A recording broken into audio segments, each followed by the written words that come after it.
Bonjour à tous, ce soir nous allons parler de... Nous sommes bien le 26 mai 2015 et vous êtes bien dans Podcast Science 220. Nous avons attrapé un virus. Bienvenue.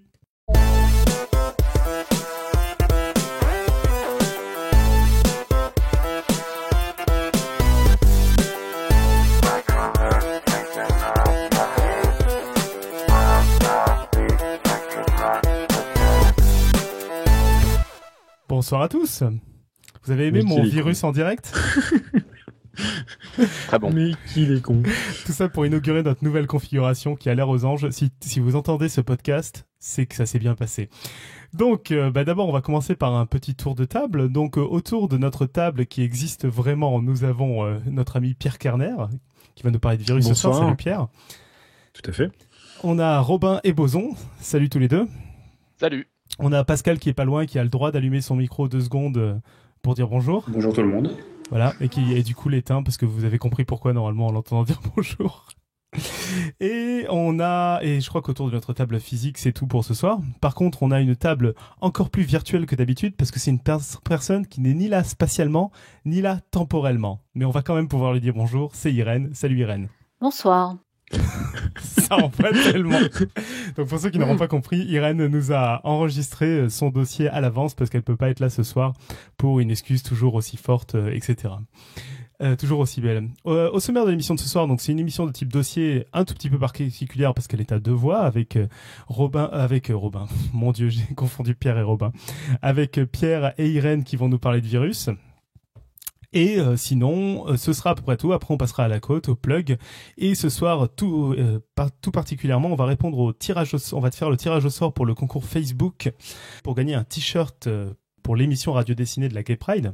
Donc maintenant, on a même des teasings pour que les gens restent jusqu'au bout.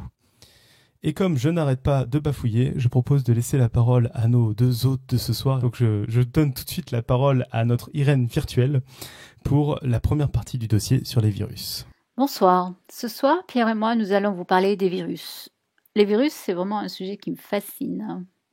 Malheureusement, présentement, je suis dans un avion et je ne vais pas pouvoir vous rejoindre en live. C'est pour ça que j'ai dû enregistrer ma partie, en fait. Et ce soir, donc, vous aurez un podcast en 2 parties. La première, c'est la mienne, où je vais vous donner une présentation générale des virus. Et puis dans la deuxième partie, Pierre va lui parler des virus sous un aspect plus général, j'allais dire, parce qu'il va nous parler de l'évolution des virus et leur place, la place des virus dans l'arbre du vivant. Alors je vais commencer donc par une présentation générale des virus et puis je vais aussi ensuite vous donner quelques exemples éloquents de virus, éloquents parce qu'ils illustreront bien en fait ce qu'est un virus et quelle est la vie d'un virus et quelles sont les maladies que causent les virus aussi. Alors pour ce qui est de la présentation générale des virus, il faut savoir que ce sont donc évidemment des agents infectieux, mais surtout ce sont des parasites obligatoires, c'est-à-dire qu'ils vont se loger à l'intérieur des cellules. Non seulement le parasite doit se loger dans notre corps, mais il doit rentrer dans les cellules de nos corps. Ce qui caractérise aussi les virus, c'est qu'ils ont une organisation vraiment très très simple. Ce sont des gens très très très minimalistes. Ils ne forment pas vraiment une cellule, mais ils ont quand même une structure bien caractéristique. Et puis, ils ont un mode aussi de réplication bien spécifique. On va en parler au cours des exemples plus tard. Ce sont évidemment des organismes tout petits. Leur taille varie entre environ 18 à 600 nanomètres. C'est-à-dire qu'ils sont environ 3000 fois plus petits que le diamètre d'un cheveu. Ils contiennent de l'acide nucléique, donc une molécule donc, qui est le support du code génétique. Ils peuvent donc contenir ou de l'ADN ou de l'ARN, qui sont les 2 molécules qui forment les acides nucléiques. Mais parfois, dans de rares cas, ils ont les 2. C'est très très rare. C'est le cas des mimivirus. Mimivirus, je trouve que c'est vraiment un joli nom. Et souvent, les virus, ils ont de jolis noms d'ailleurs. Il y a environ 2000 espèces décrites de virus pathogènes et 650 sont pathogènes pour l'homme et pour l'animal. Il faut savoir aussi qu'il existe des virus chez les plantes, comme cette maladie qui est bien connue, la mosaïque du tabac. Mais il y a aussi des virus bactériens, des virus des algues, des virus des insectes, etc. Aujourd'hui, nous nous limiterons aux virus chez l'homme et seulement à quelques-uns bien connus et caractéristiques de l'ensemble des virus. Quelques mots sur les infections virales.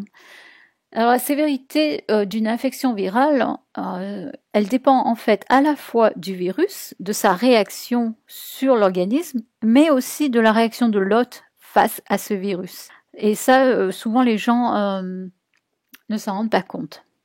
Donc, en fait, la meilleure défense contre les virus, à l'heure actuelle, c'est bien notre système immunitaire, c'est bien notre système de défense naturelle. Mais parfois, celui-ci, malheureusement, contribue à développer la maladie. Et c'est par exemple le cas dans les hépatites.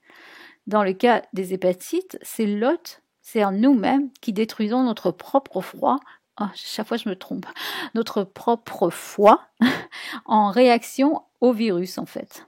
C'est-à-dire qu'on va développer des molécules qui vont abîmer notre foie parce que le virus va s'y être logé. Donc les virus des hépatites, au passage, malgré leur nom semblable, ils n'appartiennent pas à la même espèce en fait. Donc on a une maladie et plusieurs virus dans ce cas.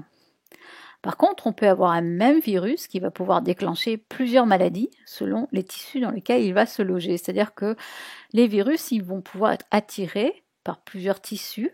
On dit qu'ils ont des tropismes. Et selon là où ils sont, la maladie va être différente. Prenons par exemple le cas du virus de l'herpès de type 1. Il va pouvoir provoquer ce qu'on appelle l'herpès labial, donc ces vésicules autour des lèvres, aussi des pharyngites, donc des infections de la gorge, mais aussi l'herpès génital, des encéphalites, c'est-à-dire des infections, des inflammations des membranes du cerveau, etc. Parfois, ce virus, il est totalement inoffensif, parfois, il est mortel. Donc vraiment, un même virus, beaucoup de possibilités. Un petit mot enfin sur les traitements antiviraux. Donc parce qu'ils sont obligatoirement des parasites intracellulaires, il est difficile pour nous de trouver des médicaments qui vont affecter les virus sans être nocifs pour les cellules hôtes. C'est-à-dire que c'est difficile de trouver un médicament qui va s'attaquer seulement au virus sans aller nous détruire nous. Par ailleurs, les virus, ce sont des machines d'une simplicité déconcertante. Vous le verrez certainement avec Pierre. Donc, ils sont tellement simples qu'il n'y a pas beaucoup de cibles pour s'y attaquer. Il n'y a pas beaucoup de composants que l'on peut aller détruire. Par exemple, si on compare avec les antibiotiques qui s'attaquent aux bactéries, là, il y a beaucoup de possibilités. C'est pour ça qu'il y a un grand nombre d'antibiotiques qui marchent très bien d'ailleurs. Mais ici, en comparaison, il n'y a pas grand-chose en fait. Alors, la plupart des antiviraux qui sont sur le marché, d'abord, ils sont très spécifiques. Très souvent, il y a un médicament, un virus. Et très souvent, cet antiviral s'attaque à la multiplication des virus. Pas tous, mais c'est souvent le cas. Donc, ces médicaments, ils ne tuent pas les virus, ils empêchent la multiplication. Ce qui, au final, revient un peu à le détruire. Et puis, on verra plus loin qu'en revanche, les virus sont incroyablement adaptés au milieu. Ils sont vraiment très très rusés et ils peuvent muter super facilement pour devenir résistants aux antiviraux. Donc ça, c'est un très très gros problème. Alors, pour parler des traitements, par exemple, les virus responsables des rhumes sont très sensibles aux acides. On le verra, ce sont des virus qui ont des membranes. Et ces membranes, tous les virus qui ont des membranes sont plus fragiles. Et notamment cette membrane, elle est encore une fois sensible aux acides. Donc si vous mettez du jus de citron sur votre mouchoir, ça pourrait créer une barrière de protection et vous protéger contre les rhumes. Mais c'est vrai que quand même la meilleure thérapie, c'est notre immunité naturelle, c'est-à-dire notre système de défense naturel. Et on peut le stimuler, et on le stimule très bien avec les vaccins. Parfois, il y a quelques médicaments, comme l'interféron, par exemple. Et le but du jeu, encore une fois, c'est d'aller booster notre immunité naturelle, qui est vraiment la meilleure défense contre les virus. Alors maintenant, je vais passer à des exemples de virus pathogènes pour l'homme. Dans un premier temps, je vais parler d'une famille de virus qui est bien connue. C'est la famille des herpès. Alors, on y trouve des virus bien connus, dont bien sûr ceux qui provoquent les herpès. Mais il y a aussi dans cette famille le virus de la varicelle, et celui qui a un si beau nom, je trouve, le Epstein-Barr virus, EBV, qui provoque toutes sortes de maladies avec tout l'éventail de gravité possible. Ces herpès, ce sont des virus, les virus herpès, de herpès virus, Ce sont des virus relativement gros et ils sont tous très ubiquitaires, c'est-à-dire qu'ils peuvent se loger dans toutes sortes de tissus, d'où une grande variété de maladies qu'ils provoquent. Ils sont aussi particulièrement forts, très forts à se cacher dans nos tissus, notamment les tissus nerveux ou les cellules de notre système immunitaire. Alors voyons ce que ça veut dire. C'est ce qu'on appelle la latence. Ça veut dire que le virus va pouvoir se loger dans nos tissus nerveux, par exemple. Il va aller se cacher et il va complètement se faire oublier. On n'en entend plus parler, il n'y a pas d'infection, il n'y a pas de manifestation. C'est comme si on n'avait rien.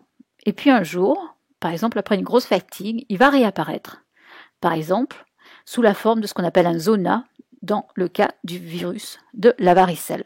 Alors, un peu comme les virus du rhume, les virus de la famille des herpès, ils ont des enveloppes. Et donc ces enveloppes, je l'ai dit, elles sont fragiles.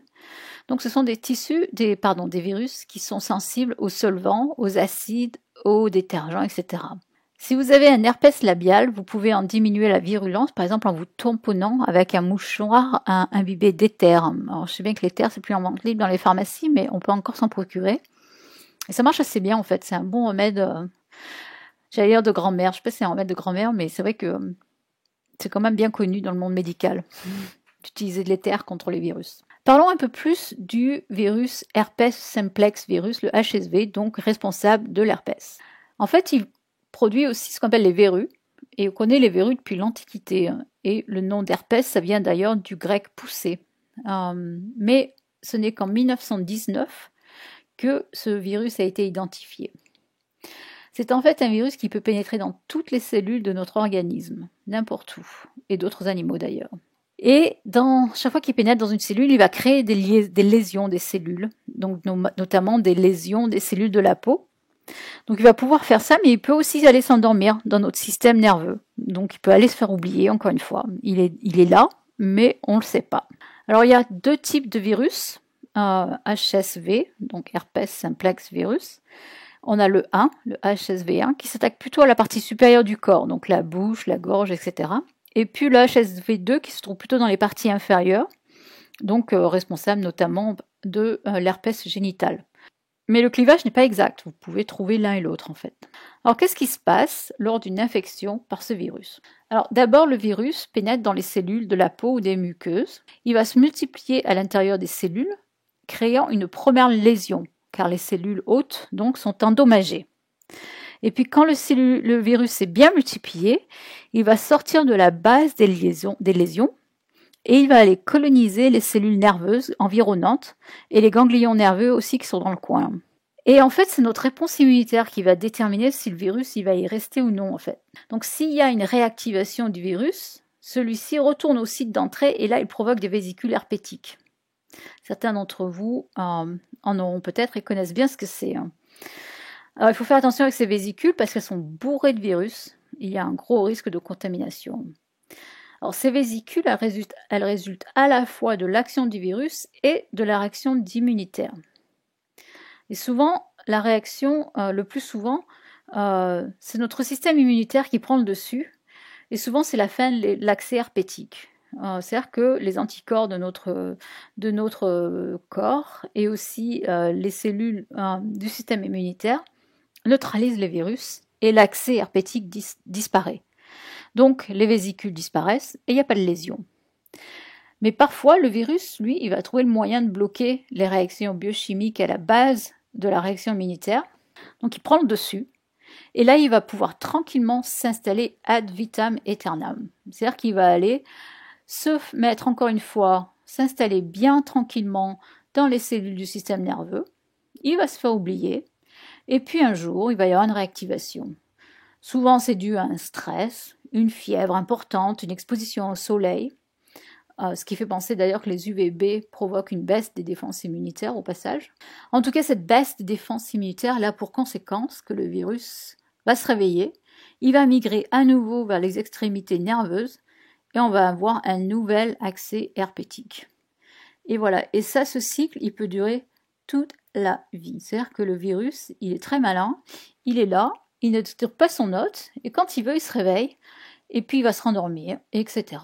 Alors, les infections par ce type de virus, elles peuvent peuvent être bénignes, hein. C'est-à-dire on peut avoir des accès herpétiques, c'est très gênant, mais c'est pas mortel. Mais parfois, en fait, c'est quand même super grave, et c'est le cas notamment de l'herpès néonatal. Donc les bébés qui naissent avec le virus, là c'est très très grave. Il y a aussi des cas d'encéphalite, de lésions dans le cerveau qui sont très très graves aussi, dus au virus de l'herpès. Alors dans cette famille des virus de l'herpès, on a aussi un virus qui est vraiment très très connu, c'est le virus de la varicelle. Donc là je vais en dire un tout petit mot. Il s'appelle aussi le VZV, du nom varicelle zoster virus. Alors ça, donc la varicelle, vous connaissez tous, hein, c'est un virus qui se multiplie dans les voies respiratoires. Et quand il se multiplie dans les voies respiratoires, c'est une période d'incubation. Donc on attrape le virus, pendant quelques jours, quelques semaines, disons une dizaine de jours, rien ne se passe. Et puis le virus, il va commencer à se multiplier dans le foie, dans la rate et les autres organes. Et là, c'est l'apparition des symptômes. Donc symptômes de la varicelle, bien connus, etc. Mais il ne va pas s'arrêter là. Il va se disperser aussi, ce virus, dans les nerfs et les cellules du système immunitaire.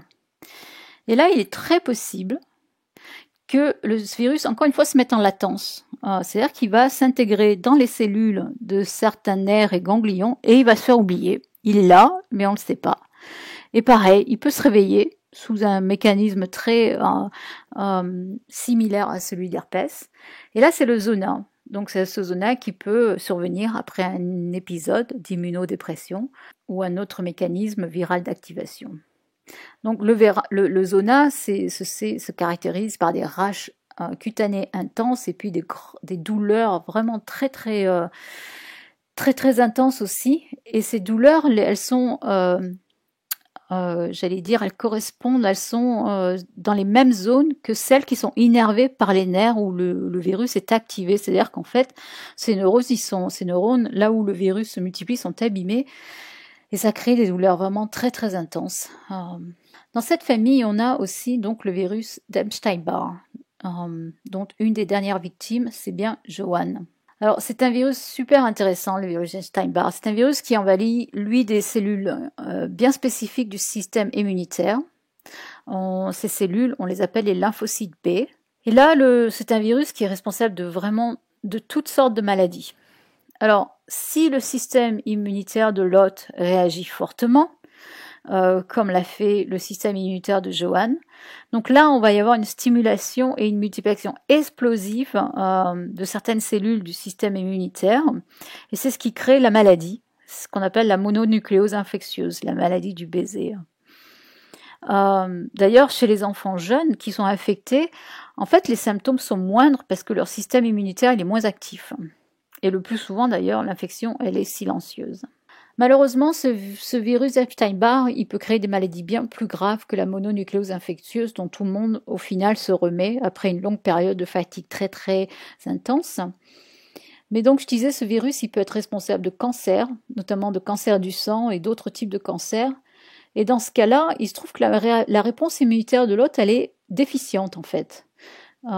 Et dans certains cas particuliers de cancer, on a bien montré que c'est l'immunodépression du sujet qui a entraîné le développement du cancer. Donc vraiment, ça dépend de la réaction immunitaire de l'hôte. Et là, on découvre une propriété de certains virus qui est très utilisée en biologie, c'est-à-dire que les cellules, les virus, par exemple, peuvent immortaliser des cellules. C'est-à-dire qu'en d'autres termes, une fois qu'ils ont envahi des cellules type lymphocyte B, donc ces cellules du système immunitaire, dans certaines conditions bien précises et bien connues, ces cellules vont se multiplier et ce groupe de cellules ne va jamais mourir. C'est-à-dire qu'il y a immortalisation de ces cellules. Et bien sûr, il en résulte ces cancers, qui sont donc des amas de cellules qui n'arrêtent pas de se multiplier. Alors, il faut savoir qu'une personne qui a été affectée par le virus le sera toute sa vie, à raison d'une cellule de lymphocyte B par millilitre de sang. C'est vraiment très très très peu. Une cellule infectée par millilitre de sang, c'est vraiment vraiment peu, mais ça suffit à réactiver le virus. Donc c'est incroyable, c'est-à-dire que cette personne qui sera affectée le sera toute sa vie. Il va y avoir une dose incroyablement faible du virus, mais celui-ci peut se réactiver et reprovoquer une maladie en fait. Et d'ailleurs, on trouvera le virus dans la salive de 90% des personnes infectées tout au long de la vie. On ne s'en débarrasse pas. Alors, le virus Epstein-Barr, il se transmet principalement par la salive, donc, bien sûr, d'où le nom de la maladie du baiser. Il y a des traitements. Il existe des médicaments qui freinent la multiplication des herpès, mais ils n'éliminent jamais. En revanche, il n'existe aucun traitement contre le virus d'Epstein-Barr, donc rien contre la mono, et les personnes immunodéprimées sont vraiment à gros risque. Alors, il y a bien un vaccin aussi contre la varicelle, mais il n'est pas complètement efficace et il est en fait peu utilisé en France pour cette raison. Ça me surprend un peu, mais par exemple aux États-Unis où les vaccinations ne sont pas du tout obligatoires, le vaccin de la varicelle, il est par contre très très utilisé. Alors voilà pour ces virus des herpès. Ensuite, je voulais vous parler de la famille des picornavirus. Encore un joli nom. Le nom vient du préfixe pico, qui correspond à 10-12 mètres. Donc c'est tout petit. Ce sont les virus les plus petits. C'est-à-dire qu'ils sont environ 1 million de fois plus petits que le diamètre d'un cheveu. Là, ce sont des virus qui sont très résistants par rapport aux autres deux virus, parce qu'ils n'ont pas d'enveloppe, eux. Donc cette enveloppe, qui, on l'avait dit, était sensible à la chaleur, aux acides, etc. Alors les picornavirus, c'est la plus grande famille des virus. Et on y trouve notamment les virus responsables de rhume, de gastro-entérite, le virus de la polio et le virus de l'hépatite A. Alors, comme ils sont très résistants, ils se transmettent très facilement. Ils font partie de ce qu'on appelle donc la transmission orofécale. Donc, par exemple, quand on boit de l'eau qui a été contaminée et pas suffisamment nettoyée, donc on peut attraper ces virus de cette façon. Alors, par exemple, on retrouve ce virus dans les égouts, si l'eau donc n'a pas été purifiée, et c'est comme ça qu'il y a des épidémies. Mais le fait est que le plus souvent, quand on est infecté par ces virus, il n'y a pas de symptômes, il n'y a pas de maladie, il n'y a pas d'infection. Alors ces virus, ils ont une jolie forme icosaédrique, donc je vous mettrai un dessin dans la chatroom, et il leur suffit de se fixer sur une cellule pour injecter leur acide nucléique à l'intérieur de la cellule, c'est de l'ARN en l'occurrence.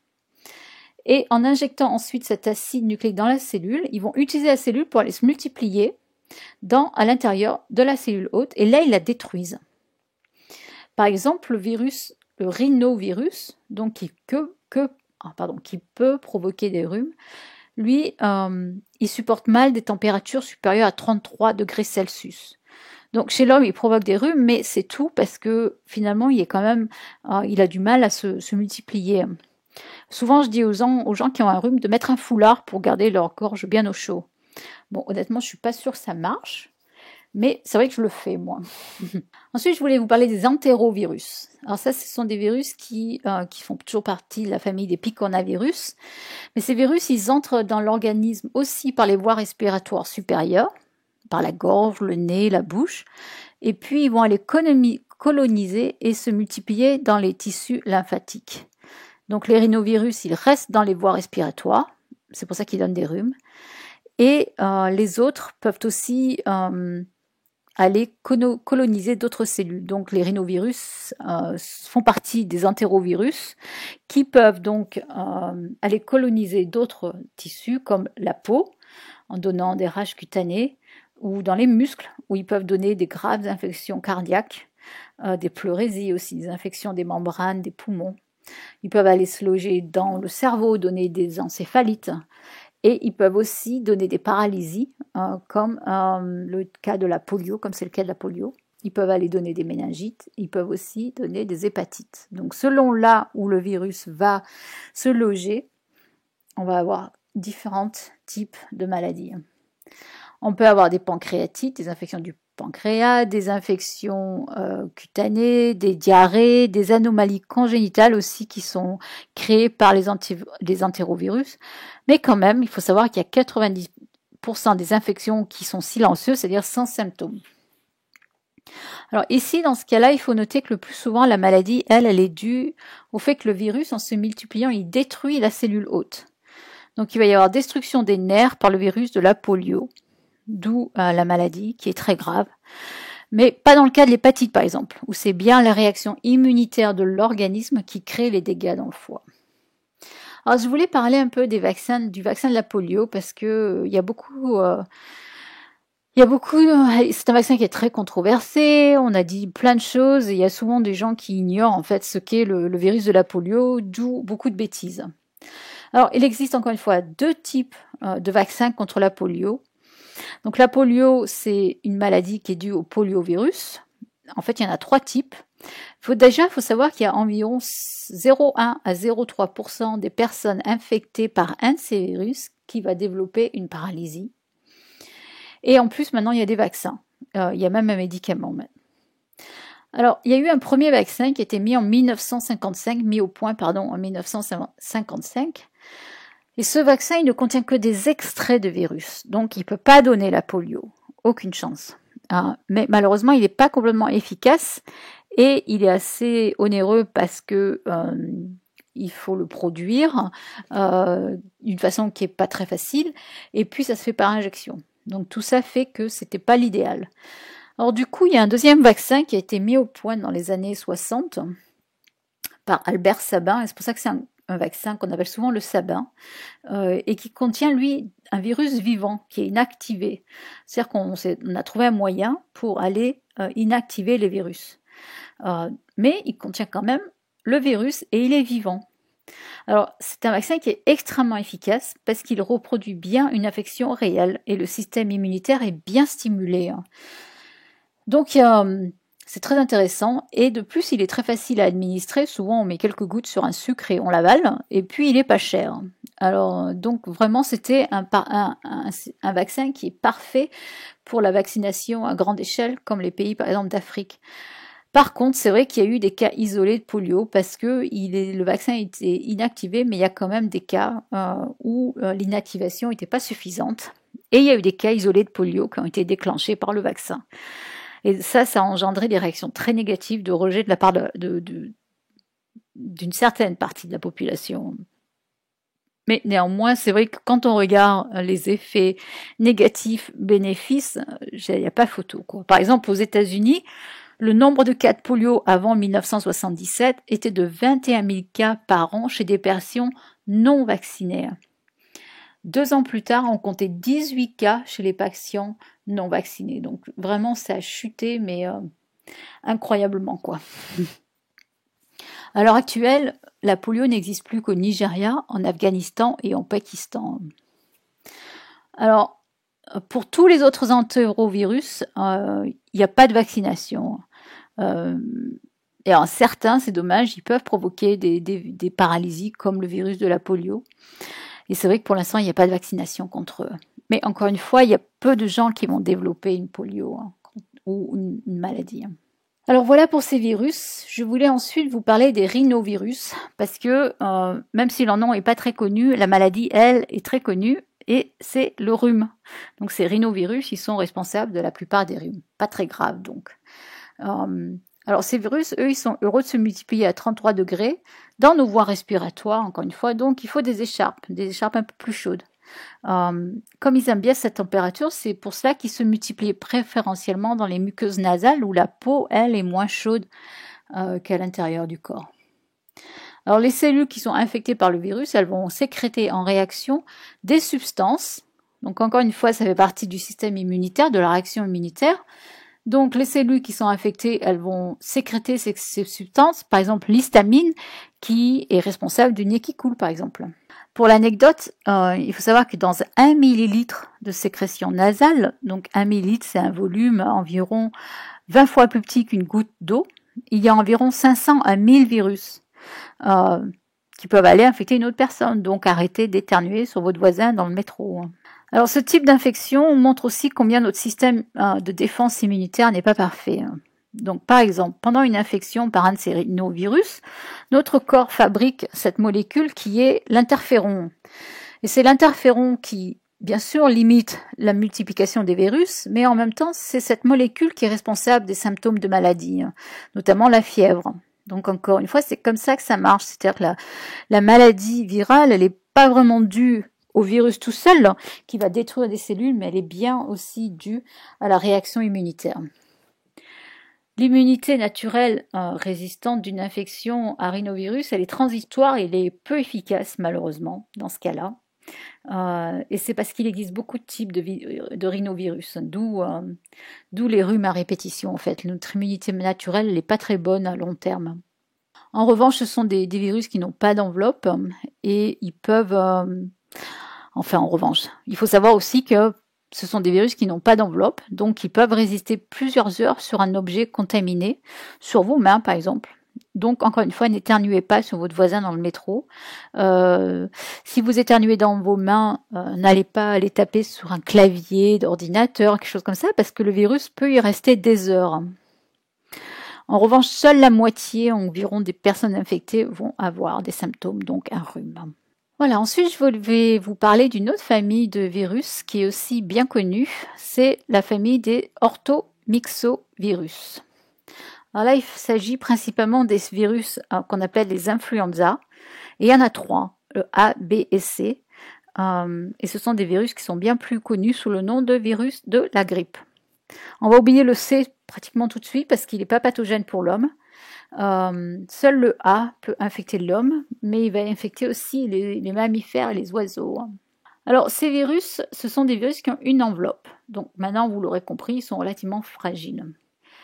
Il faut savoir aussi qu'ils ont un acide nucléique qui est un ARN, et cet ARN, il est segmenté. Il a plusieurs petits morceaux en fait à l'intérieur. Et ça facilite en fait l'apparition de nouvelles souches de virus. C'est-à-dire ces ARN qui sont en morceaux, non seulement il va y avoir des mutations, mais ils vont se réassortir différemment. Donc il va y avoir des réassortiments des segments des gènes en fait. Et c'est ça qui fait l'apparition des nouvelles souches.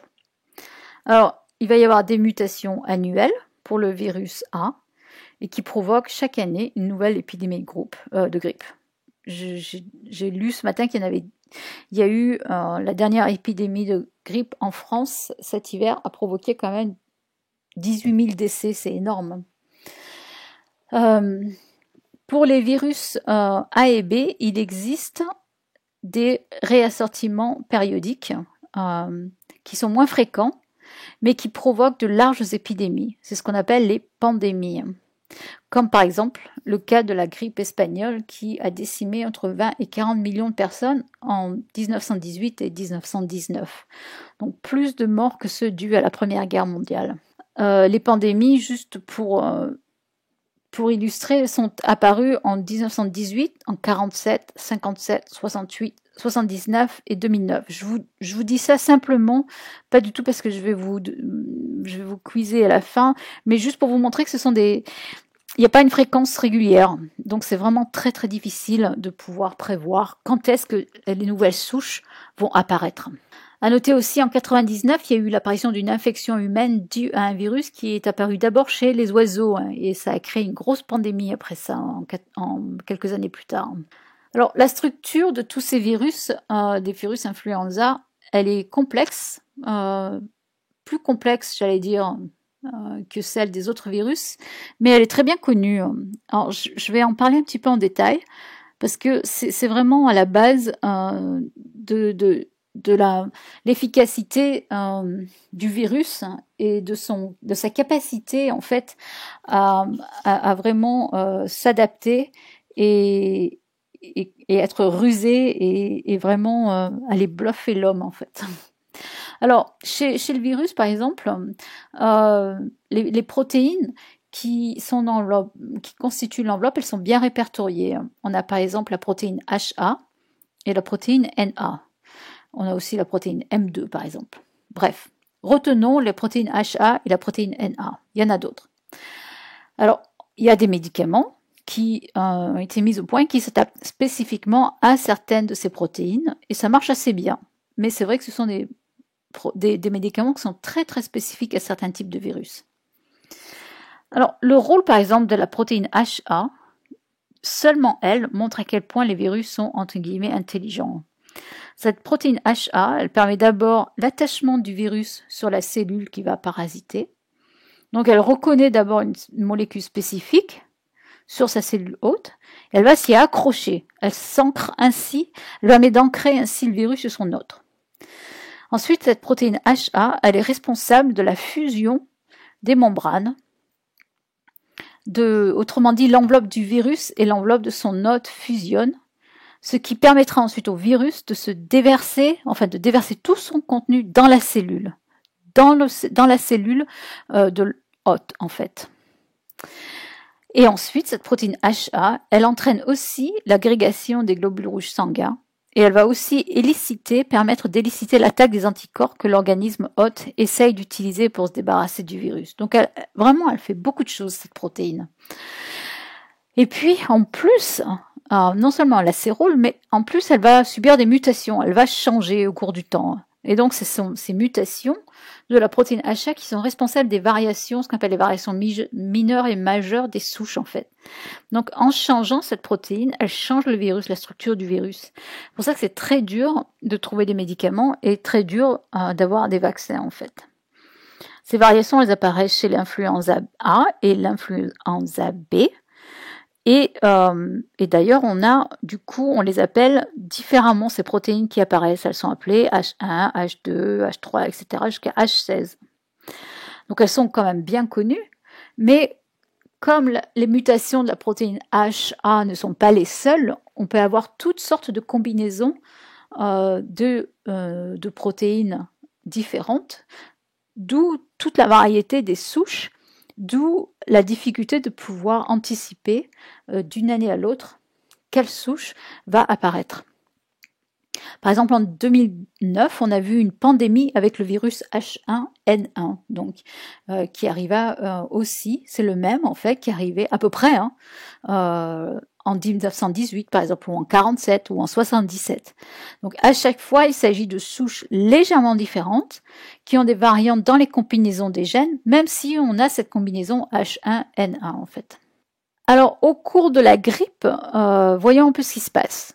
Le virus, donc, on l'a vu, il s'attaque d'abord aux cellules des voies respiratoires supérieures et là, il les détruit. Donc, en les détruisant, on a les symptômes locaux comme l'irritation de la gorge, la toux, le nez et les yeux qui coulent, etc.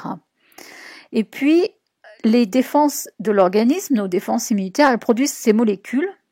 Donc, on l'a vu, l'interféron, par exemple, qui sont, elles, responsables des symptômes généraux. Par exemple, la fièvre, les douleurs musculaires, la fatigue, etc.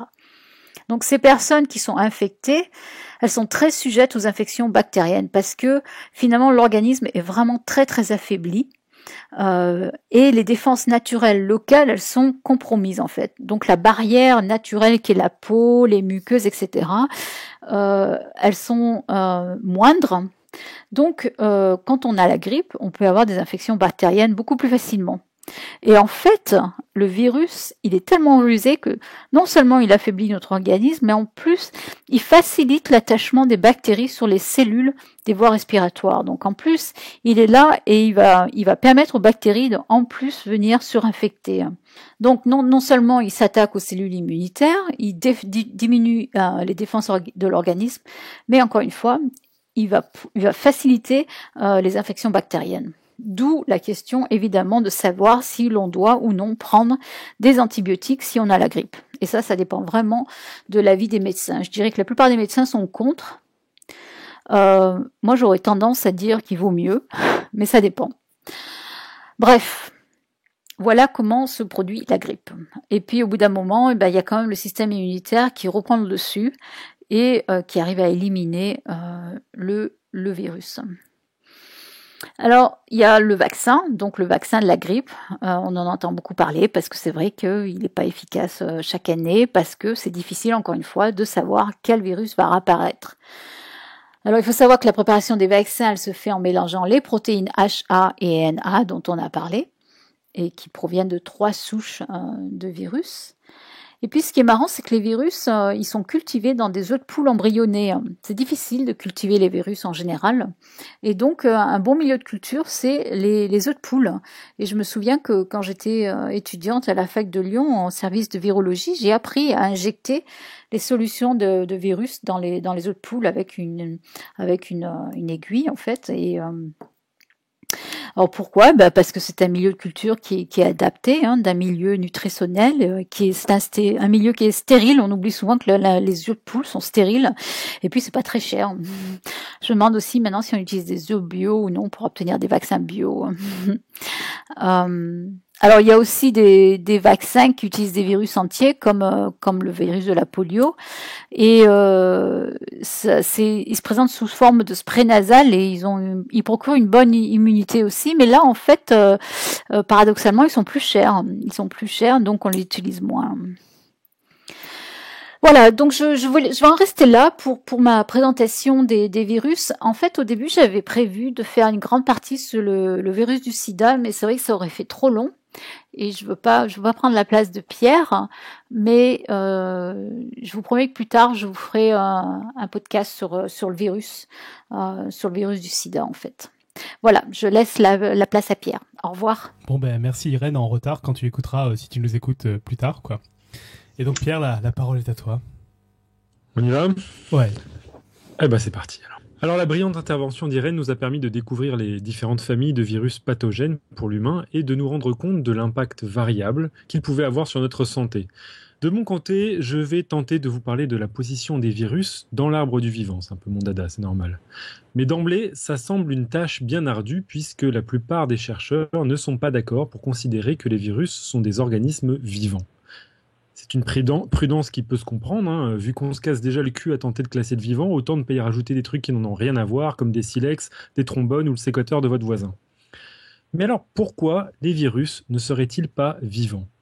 Pour comprendre l'origine de la controverse, il faut s'intéresser tout d'abord aux premières définitions de ce qu'on a appelé virus. En 1957, André Lvov s'essaie à l'exercice et, rappelant tout d'abord l'étymologie du mot virus, qui vient du latin pour toxine, poison, il nous rappelle qu'après les découvertes de Louis Pasteur, tout agent microbien qui entraînait des maladies infectieuses était appelé virus, même s'il s'agissait de bactéries, de champignons ou d'autres organismes unicellulaires.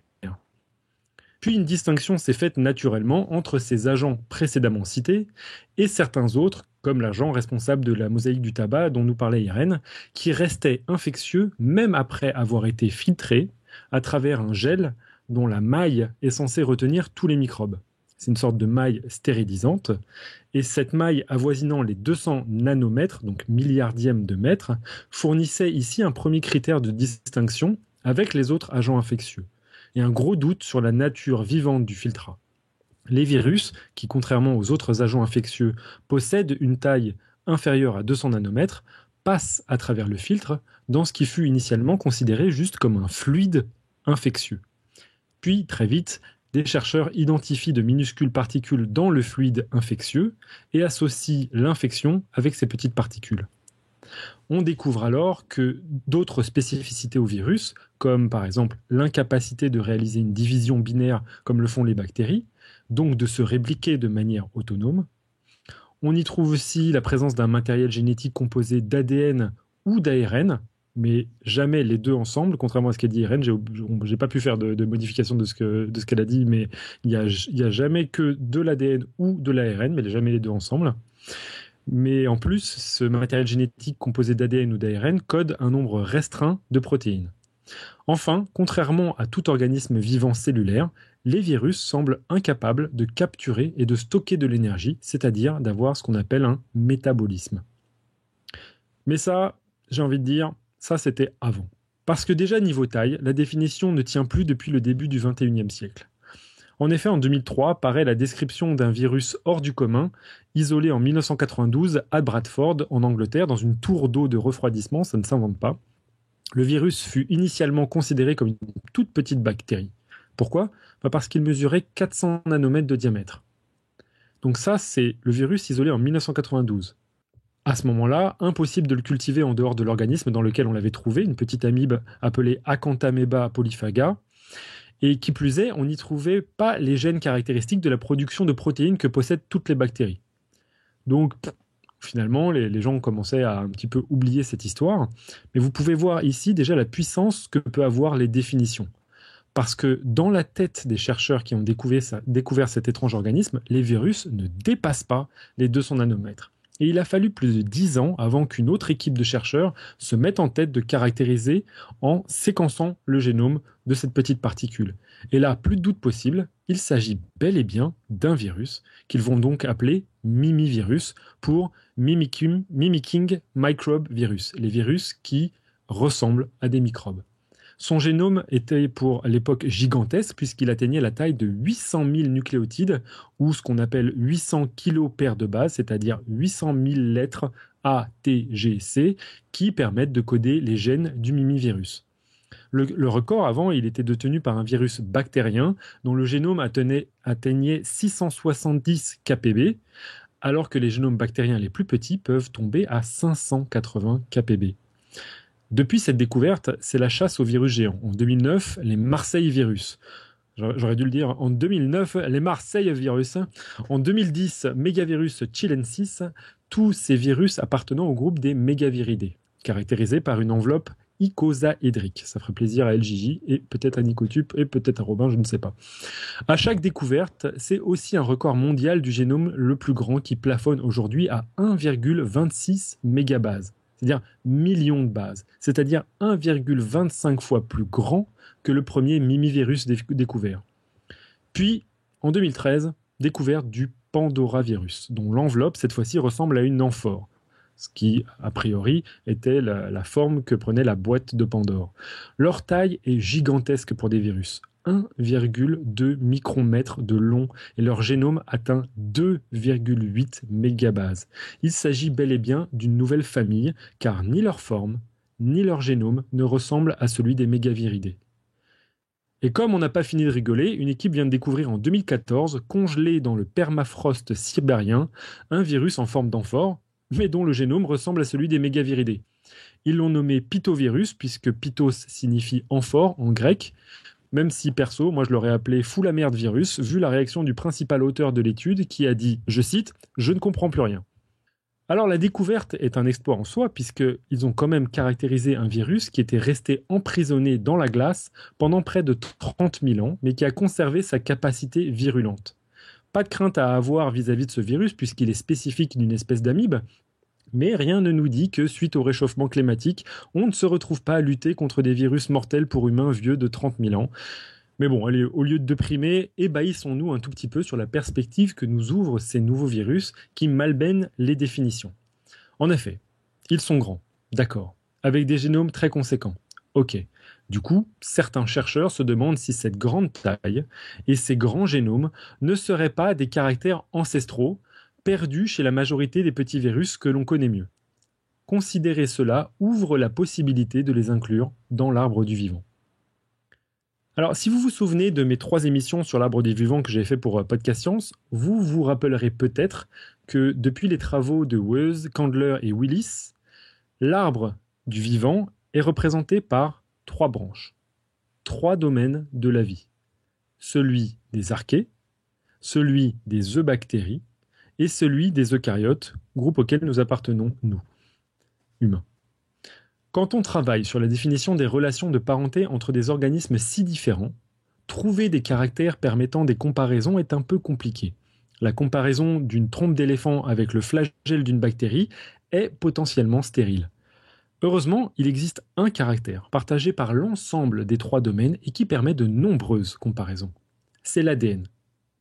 En effet, tous ces organismes possèdent un matériel génétique fait d'ADN, qui contient des informations pour construire des protéines, et dont le code est, à quelques rares exceptions près, universel.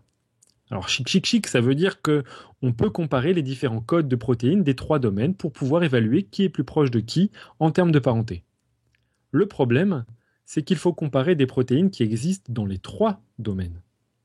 Alors historiquement, les gènes utilisés pour cette comparaison furent ceux qui donnent des protéines ribosomales. Alors qu'est-ce que ça veut dire? Les ribosomes, en fait, ce sont des petites usines cellulaires qui permettent de lire des molécules d'ARN pour synthétiser une protéine. Et donc, ils synthétisent une protéine qui correspond au message encodé dans l'ARN. Pour rappel, pour ces 3 domaines vivants, le schéma de fonctionnement classique pour arriver à la confection d'une protéine passe de l'ADN à l'ARN par une étape qu'on appelle la transcription et de l'ARN à la protéine par une étape qu'on appelle la traduction. Alors revenons-en à nos fameux gènes ribosomaux qui, eux, interviennent dans la traduction. Grâce à la comparaison de ces gènes, on a découvert que les organismes cellulaires pouvaient être classés en 3 domaines distincts, correspondant à 3 lignées évolutives distinctes. Ces lignées sont quand même tout de même apparentées. Elles ont par exemple conservé le caractère ancestral d'un matériel génétique, l'ADN, avec son code plus ou moins universel. Et elles sont donc, de fait, les descendantes d'un ancêtre commun putatif qu'on appelle classiquement LUCA pour Last Universal Common Ancestor, le dernier ancêtre commun universel. Et les virus, là on est un petit peu dans le caca. Si on veut comparer la situation avec les 3 autres domaines, il faut obtenir leur séquence d'un gène ribosomal. Et vous me voyez venir, les virus n'ont pas de gènes ribosomaux.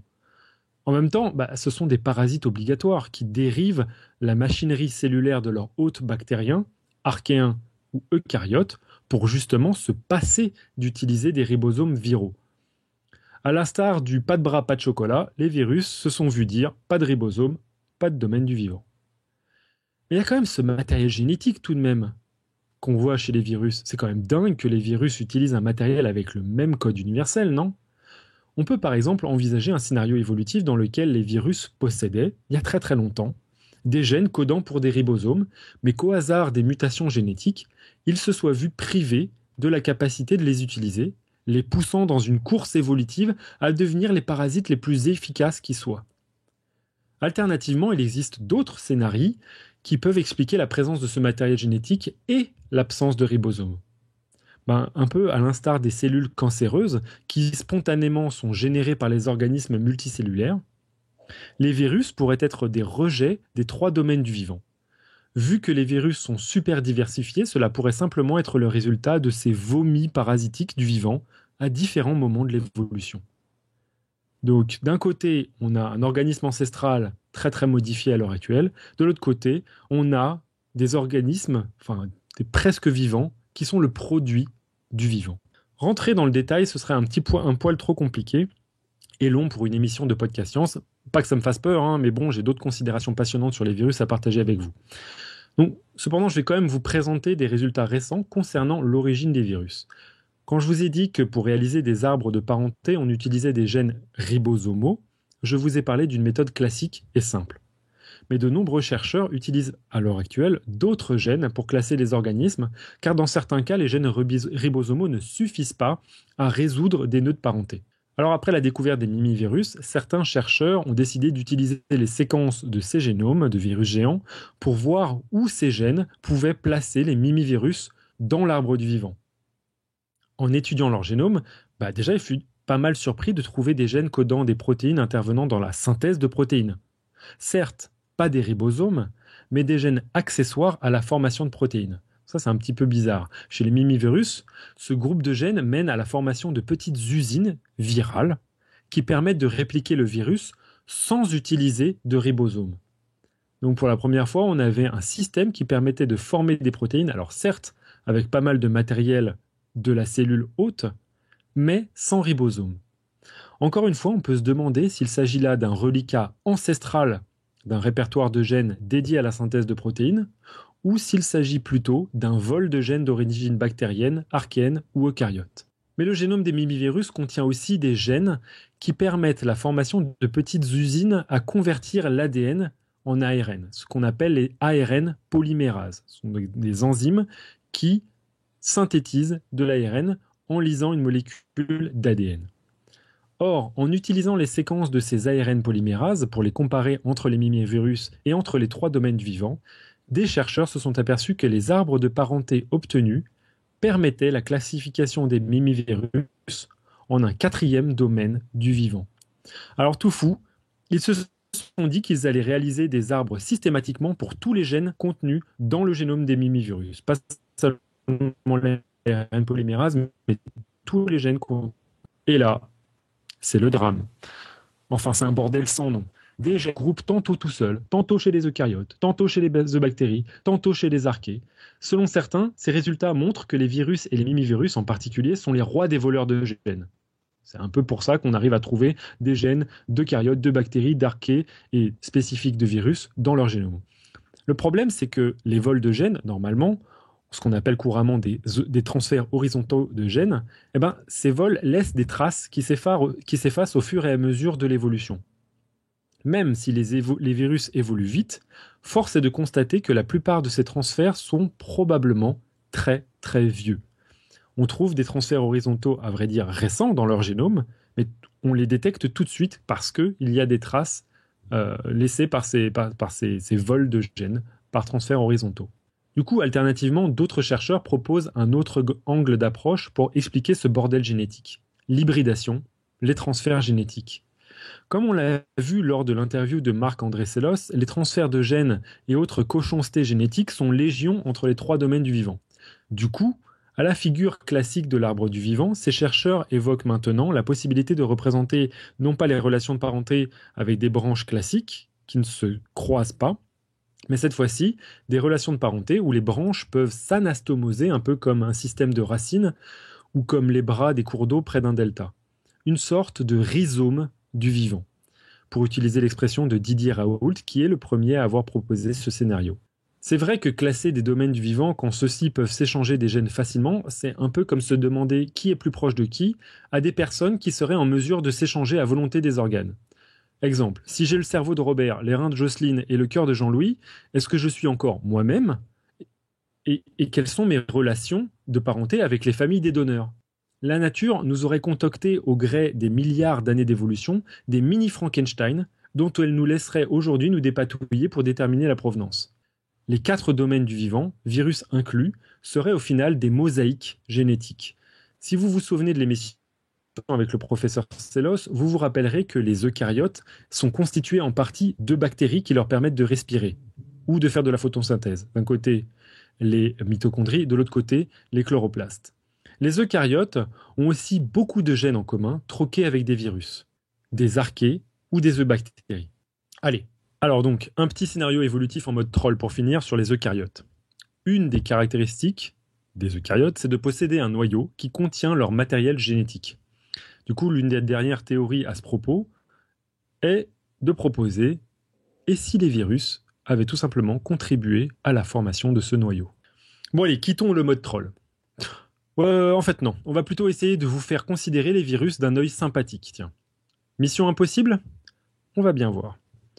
Alors commençons par les mimivirus. Ces virus sont tellement grands qu'ils peuvent s'offrir le luxe d'être parasités par des virus. Vous avez bien entendu, des virus de virus, qu'on appelle aussi des virophages, ont été découverts en 2006 par microscopie électronique dans les recoins d'un mimivirus appelé mamavirus. Alors, je ne sais pas vous, mais moi j'ai l'impression que les virologues sont les rois du calembour. Le premier virophage a lui été appelé Sputnik, mode calembour toujours on, et possède un tout petit génome de 18 000 paires de bases qui utilise le matériel viral du mamavirus pour se répliquer. Or donc ici, un virus du nabib, qui peut être dans certains cas un parasite, donc un parasite d'un parasite d'un parasite, ça vous... Pas d'empathie pour l'instant ? Zéro ? Rien ? Ok. Alors, et si je vous disais que certains virus apportaient un avantage non négligeable à l'hôte qu'ils portent, au lieu de lui porter détriment ? Des virus sympatoches, des virus d'une certaine manière copains. Non ? On va voir. De nombreuses guêpes parasitaires sont ainsi entrées en symbiose avec des virus dont elles sont les hôtes. C'est le cas de la guêpe Cotesia glomerata, qui parasite les chenilles de la pierrite du chou, qui est un petit papillon, qui en temps normal se métamorphose en papillon blanc et noir. Si Cotesia arrive à choper une chenille, elle lui pond ses œufs à l'intérieur de son corps, qui va leur servir de garde-manger mobile pour les larves jusqu'au moment de leur métamorphose. Mais au cours des millions de générations de parasitisme, les chenilles ont développé un système immunitaire leur permettant de lutter contre l'invasion de larves de guêpes dans leur corps. Mais c'est sans compter les virus des guêpes qui aident la guêpe à déprimer le système immunitaire de la chenille. C'est comme si ces guêpes étaient rentrées dans l'ère de l'armement biologique avec un virus comme moyen de destruction massif de système immunitaire. Certains chercheurs pensent même que plusieurs gènes portés par le virus et qui servent à perturber le système immunitaire de la chenille, voire son comportement, auraient pour origine le génome de la guêpe. Cela revient à dire que la guêpe emploie un virus pour exprimer ses propres gènes dans la chenille pour faciliter son parasitisme. Virus pour For the Win ou bien? Non? Toujours pas? Ok. Dans un autre cas, la guêpe Aphidus hervi, parasitant les pucerons et utilisée par les humains comme pesticide biologique, donc sympa, réussit à parasiter les pucerons malgré leur défense immunitaire. Ces défenses immunitaires de pucerons sont assistées par une flore bactérienne essentiellement composée de la bactérie Hamiltonella defensa, dont le potentiel néfaste contre les larves de guêpes est effectif grâce à un virus spécifique de la bactérie qui produit une toxine ciblant les larves de guêpes. Comme quoi, les virus ne sont pas systématiquement du côté des guêpes. Alors, au-delà de leur rôle surprenant dans les interactions entre espèces, les virus sont probablement aussi à l'origine de changements évolutifs étourdissants tant ils ont permis de façonner les espèces actuelles. Marc-André Sellos, par exemple, nous expliquait que les humains et les primates ont une partie du placenta formée grâce à une protéine d'origine virale appelée la syncytine. À l'origine, cette protéine permet à certains virus, comme celui de la grippe, de fusionner leur propre enveloppe aux cellules pour pouvoir les infecter. Eh bien, par un incident génétique, ce gène, la syncytine, s'est retrouvé inséré dans le génome de primates et a permis d'assister la formation d'une partie du placenta qui nécessite la fusion entre les tissus du fœtus et celui de l'utérus de la mère. C'est quand même plutôt sympa comme contribution virale, non ? À vrai dire, l'insertion de gènes de virus dans le génome de son hôte n'est pas si accidentelle que ça. Quand Irène nous parlait de virus latent, il ne faut pas l'imaginer en train de feuilleter gentiment un Paris Match dans un recoin de la cellule en attendant un coup de stress. Cette latence, en fait, correspond le plus souvent à une insertion du génome du virus dans le génome de la cellule infectée. Mais parfois, cette latence peut sauter des générations. C'est dans le cas où le virus s'est intégré dans le génome de cellules à l'origine de gamètes sexuels, soit des ovules ou soit des spermatozoïdes. Dans ce cas-là, le génome du virus peut être transmis de génération en génération.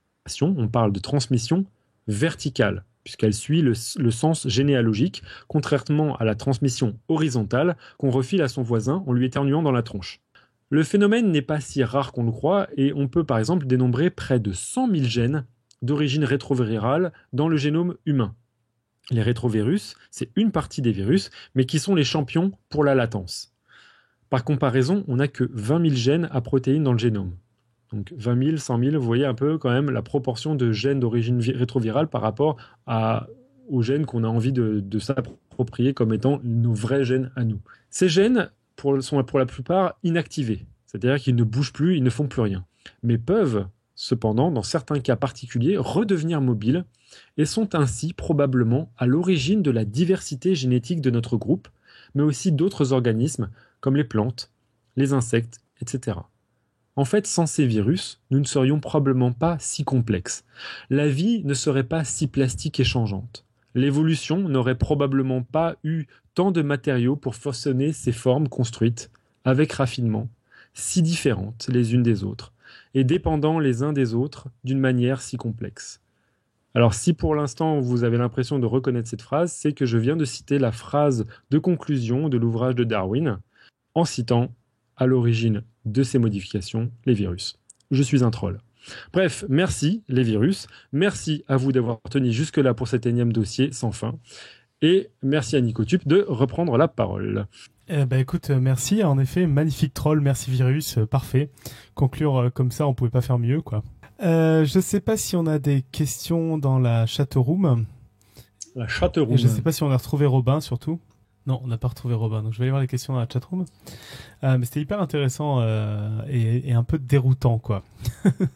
Comme tous ces trucs d'évolution, on se dit putain, cette vie est un bordel, c'est pas possible. Bon, je suis là, mais j'ai rien pu suivre. Enfin, j'ai très peu pu suivre. D'accord, t'étais avec ton virus perso. Bien dommage. J'ai mon virus personnel qui parasite pas mal la soirée, là. Alors, on a une question de GPIF qui dit « Et si on pose une question, Irène, il y a moyen de composer une réponse grâce aux échantillons audio ?» Pourquoi pas, GPIF, tu peux toujours essayer, on verra. C'est un peu chaud bouillant, sinon je peux imiter la voix d'Irène. Ouais, sinon on avait une question d'Héloïse, mais je crois que du coup c'était pour Irène, qui demande la toxoplasmose, c'est quel genre de virus ? Les petites Ce n'est pas un virus, c'est un organisme unicellulaire eucaryote. On est plus proche de la toxoplasmose que d'une bactérie ou d'une archée ou d'un virus. Enfin, la toxoplasmose, c'est la maladie, et l'agent de la toxoplasmose, c'est Toxoplasma gondii. Oui, le fameux. Le beau Tu te Toxoplasma rappelles? gondii. Bien sûr, je me rappelle. Il m'a marqué. Parce que il y a donc, bien sûr, un article sur SAFT, qui est la Bible éternelle du parasite. Et il y a un de ces regrettés, comment on avait appelé ça? FFPM. FFPM. Freaky Friday Parasite même, mais il y a aussi surtout ta voix sur un Ah rat oui, c'est vrai. parasité Tout à fait. par la toxoplasme. Sur la home de Strange Stuff and Funky Things. Donc que de références, quoi. Voilà, on avait aussi une question de Aline sur Facebook. Là, c'était une question générale sur le dossier, donc je pense pas qu'elle est avec nous ce soir, j'ai pas l'impression d'avoir vu dans la chatroom. Qui demande, peut-on dire qu'un virus pathogène est un virus qui a raté son évolution ou dont l'évolution n'est pas finie du fait qu'il sera détruit par son hôte ou que son hôte va mourir et il faudra trouver un nouvel hôte. Et de ce fait, un virus non pathogène serait un virus parvenu. Alors, pour moi, le problème avec cette phrase, c'est que on a l'impression que quand on arrive à un équilibre, on arrivait un peu à la fin de l'évolution. Mais pour moi, l'évolution, le terme évolution signifie nécessairement changement. Le changement ne s'arrêtera jamais, en fait. Il faut s'arrêter de s'imaginer qu'il y a une sorte de plafond. C'est soit changer, soit crever. Donc, quoi qu'il arrive, C'est maintenant. voilà. Enfin, non, le changement, c'est tout le temps, surtout. Mais donc voilà, en gros, un virus qui serait non pathogène, c'est une stratégie pour se maintenir. Mais si c'est pas assez efficace pour à un moment donné se maintenir dans une population déclinante, eh ben, ce sera une catastrophe. Le virus de l'Ebola, dans un contexte tel qu'actuellement, dans lequel il y a une mortalité extrêmement importante, c'est une stratégie assez qui mène probablement vers son extinction. Cependant, comme on le voit, le virus se maintient pas mal bien, mais parce qu'il a tout simplement plusieurs types d'hôtes sur lesquels il peut se maintenir. Et ça, cette stratégie-là, de se maintenir dans plusieurs hôtes et parfois accidentellement se maintenir dans les humains et entraîner une mort extrêmement rapide, ça n'empêche pas d'avoir une fitness correcte et de se maintenir des années et des années. Donc tout dépend de considérer la stratégie dans son ensemble et surtout de ne pas perdre de vue que, quoi qu'il arrive, l'équilibre n'est pas la fin de l'évolution. D'accord. On va passer à la côte et on va faire dans le désordre. Je remonterai dans le désordre. Ouais, aux côtes, parce que maintenant on a une préposée aux côtes, donc il y a une personne qui bosse, donc on a des tonnes de côtes, mais on va commencer par la tienne, Pierre. Alors j'ai plusieurs côtes. J'ai une côte audio et j'ai une côte de André Lvov. Eh ben, puisque je suis en mode troll, j'ai voulu troller jusqu'au bout et mettre une côte que je vais essayer de démonter pour montrer que moi aussi je peux mettre des côtes toutes pourries. Bon bah alors c'est parti pour la côte pourrie. Je souhaiterais vous faire part d'une révélation surprenante. J'ai longtemps observé les humains, et ce qui m'est apparu quand j'ai tenté de qualifier votre espèce, c'est que vous n'étiez pas réellement des mammifères. Tous les mammifères sur cette planète ont contribué au développement naturel d'un équilibre avec le reste de leur environnement. Mais vous, les humains, vous êtes différents. Vous vous installez quelque part et vous vous multipliez. Vous vous multipliez jusqu'à ce que toutes vos ressources naturelles soient épuisées. Et votre seul espoir de réussir à survivre, c'est de vous déplacer jusqu'à un autre endroit.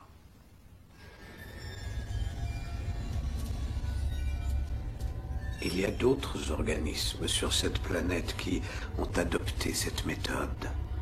Vous savez lesquels? Les virus. Les humains sont une maladie contagieuse. Le cancer de cette planète, vous êtes la peste. Et nous sommes l'antidote.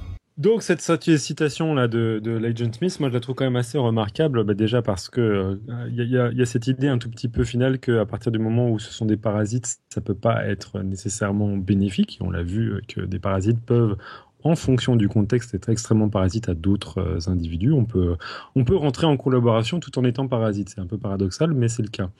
Et puis d'autre part, à la fin, c'est juste le festival, puisque l'agent Smith, qui est censé être un robot, donc peut-être avoir accès à Wikipédia, mais visiblement pas, nous dit que les mammifères sont donc des virus. Ce sont des maladies contagieuses, comme si c'était nécessairement la même chose.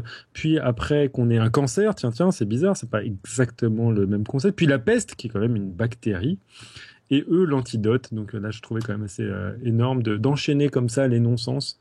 Mais c'est bon, c'est pas les seuls non-sens de Matrix. Du coup, on pensait qu'on pouvait faire pas aussi troll que les John Smith, mais si, il y a un virologue de renom qui, pour donner une sorte de mot final justement sur la notion de virus et pour qu'on clôt tous les débats, je le cite, il a dit, donc André Lvov, qui a gagné un prix Nobel avec Monod et j'ai oublié le troisième, mais bon, c'est pas grave, je vais me faire tuer. Donc André Lvov a dit « Les virus sont les virus ». Fin de la citation. Je vois. Efficace comme citation. Parfait, très bien. Donc voilà. Troll jusqu'au bout. T'as d'autres choses à rajouter ou c'était bon là? Non, c'est bon, je crois que c'est bon. J'ai fait mon boulot pour la journée. Ok, parfait. Bon, comme on a une préposée au coach, je vais quand même citer les quotes d'Aline, donc notre chère nouvelle préposée au coach qui se plaignait au début qu'il n'y en avait pas assez, mais maintenant avec elle, il y en a un paquet. Donc, une première quote de Jacques Stemberg qui dit « Peut-être qu'un jour on découvrira que la bêtise n'est rien d'autre qu'un virus. » Qui sait? Je crois que ça, c'est un peu applicable avec n'importe quoi, avec les gènes, avec tout ça. Robin Cook qui... Peut-être que là, tu vas avoir à rebondir dessus. La virus est le dernier prédateur de l'homme. Mais ne dit-on pas l'homme est le prédateur de l'homme? À ce jeu-là, je sais pas. Non, je sais pas. Je vois. Autre citation, là je sens que c'est un peu trollesque aussi. L'homme n'accédera à l'immortalité que lorsqu'il aura fait comprendre aux virus et aux microbes que en le tuant, ils détruisent leur propre hébergement. Citation quand même de Philippe Bouvard. De Philippe Bouvard, oui. Dans son bouquin 1001 pensées.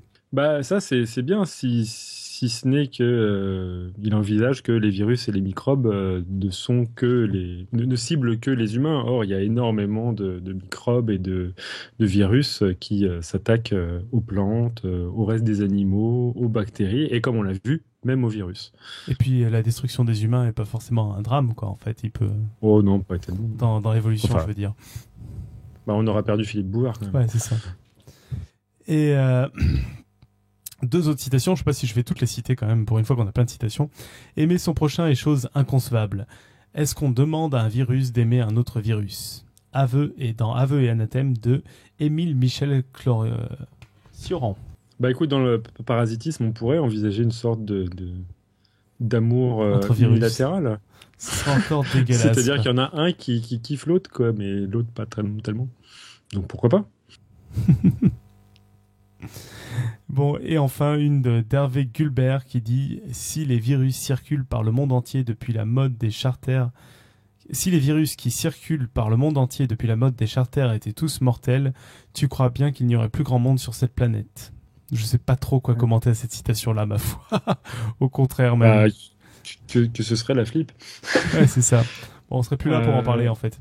Bah, c'est là où on en a parlé dans la chatroom, peut-être qu'un moyen aussi de voir ces aspects contagion et diffusion des virus, je sais pas, peut-être que tu vas me dire que c'est absolument irréaliste, mais il y a des jeux de plateau et des jeux vidéo qui jouent un peu sur ces histoires d'épidémie, c'est hyper simpliste, mais je pense en particulier à un jeu vidéo, donc je crois que c'est Plage, ils en ont parlé dans la chatroom, qui est assez rigolo Plague, parce que le virus en question peut muter, peut avoir peut en termes de contagion et de violence peut être différent, et en particulier la réaction des humains est absolument pas la même, c'est-à-dire qu'un rhume peut se propager sans problème parce qu'il fait peur à personne, alors qu'un virus hyper violent va avoir du mal à se propager, quoi.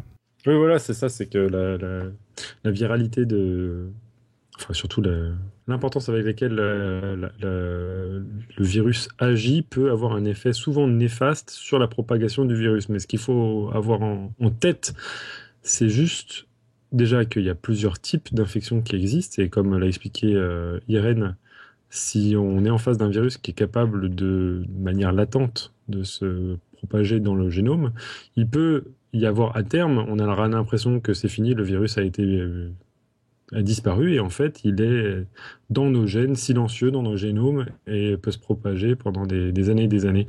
Là, il a été daté que ces 40 dernières millions d'années, rien que dans le groupe des primates, on a eu une sorte d'expansion gigantesque de matériaux génétiques qui est d'origine virale et qui est d'une certaine manière le succès de ces virus qui, sans être virulents, ont juste parasité complètement notre génome. Et on est des sacs de virus, quoi.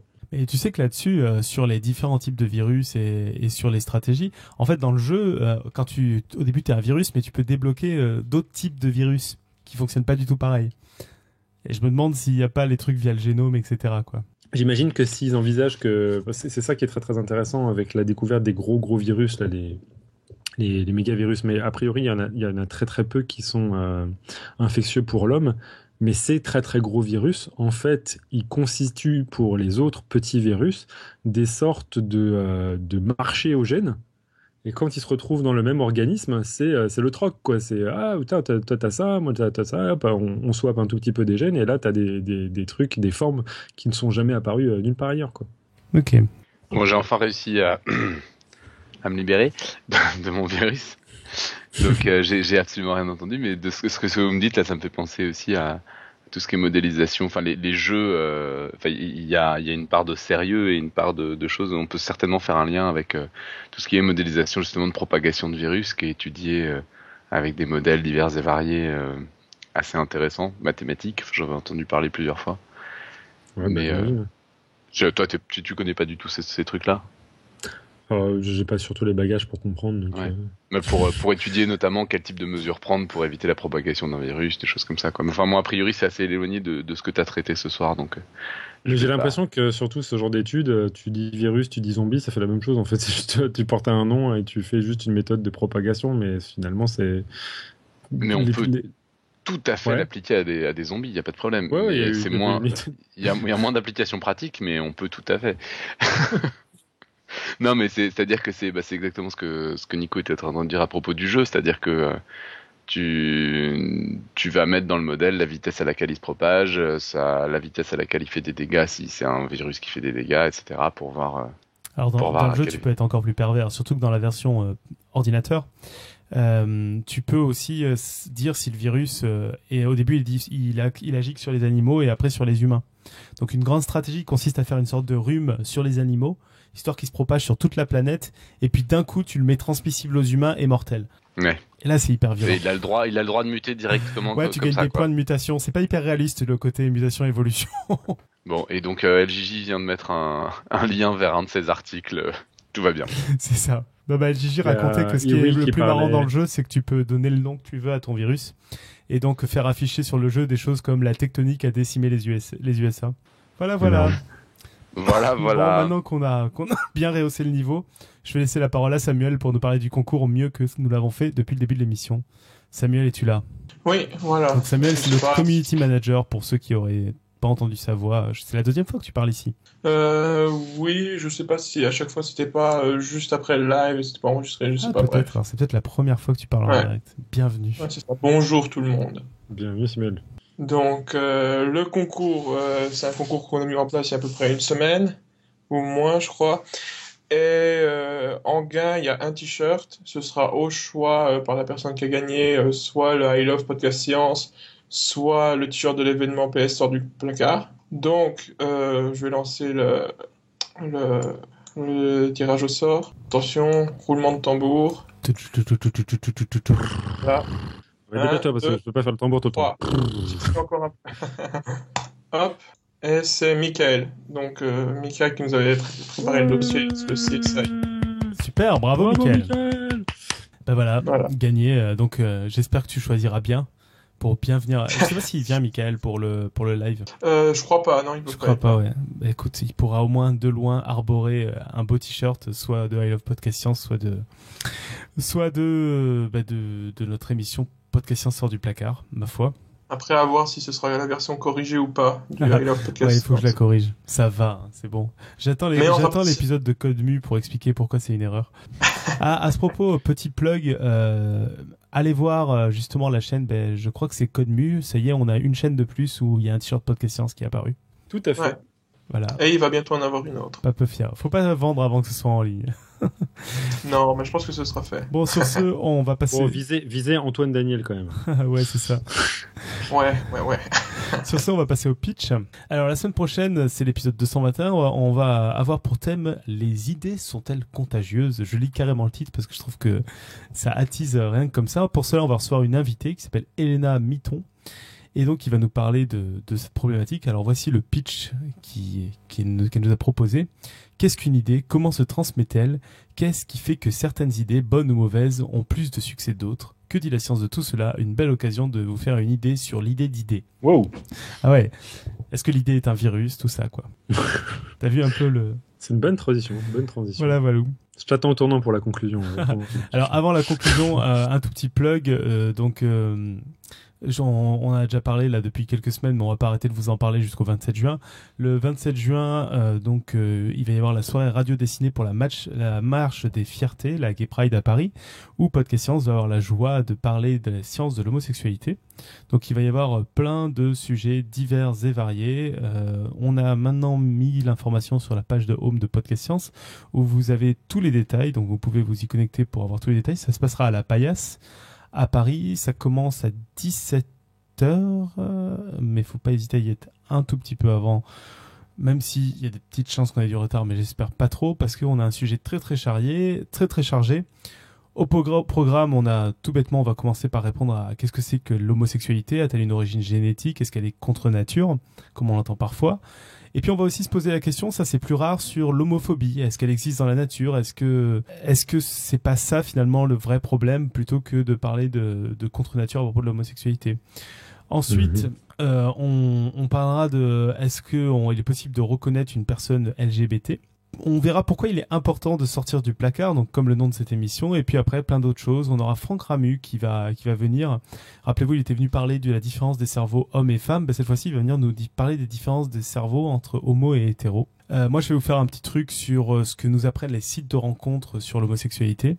Et puis voilà, donc c'est le 27 juin, c'est à Paris, on sera ravis de vous y voir et vous pouvez dès maintenant donc acheter le t-shirt de l'événement magnifiquement illustré par notre Pouillot national. Et donc toi Pierre, t'y seras pas, c'est ça ? Malheureusement j'y serai pas, mais je vais quand même participer à un dossier en l'écrivant avec Billy. Cool. Pierre et Billy, ça sent bon. Sur ce, on conclut ou vous avez quelque chose à rajouter ? Non. Vive les virus. Justement, donc maintenant vous savez tout sur les virus, il est venu le temps de propager un nouveau virus, à savoir Podcast Science. Si vous avez aimé cette émission, il faut que vous en parliez partout, sur tous les réseaux. Alors là, Alors là, tu applaudis. Oh mon Dieu, bon, je fais une conclusion classique. Alors, vous pouvez le faire sur SoundCloud, sur podcastscience.fm, sur Twitter, sur Facebook, sur la page Facebook, sur le groupe Facebook. Et oui, c'est différent. Si, comme moi, vous l'avez appris il y a un mois, vous pouvez y aller, faire la différence et poster sur les deux pages. On espère que vous viendrez aussi nombreux à notre événement live le 27 juin. Et donc, la semaine prochaine, on essaiera de voir si les idées sont des virus, si elles sont contagieuses. Et d'ici là, portez-vous bien et que servir la science soit votre joie. Servir la science de notre joie.